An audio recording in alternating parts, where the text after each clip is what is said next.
ברוכים הבאים להפסקה פעילה ראשונה של מועצת התלמידים 2025. התחלנו!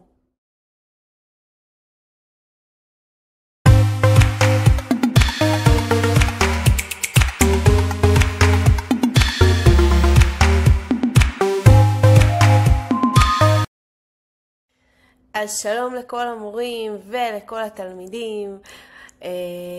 איזה כיף לראות את כולכם פה. היום אנחנו הולכים להתנסות בכל מיני סוגים של בחירות ולדבר על מה זה בחירות בכלל, ובסופו של דבר לצאת לדרך לשבוע שלם שבסופו של דבר ייבחרו 2 נציגים מכל כיתה. בהצלחה.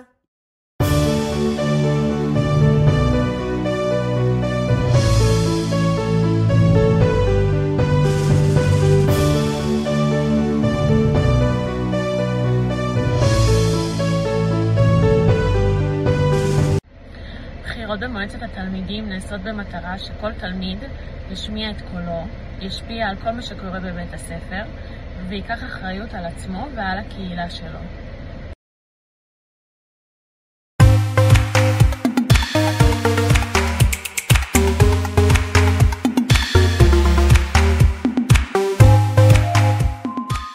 Created using Powtoon.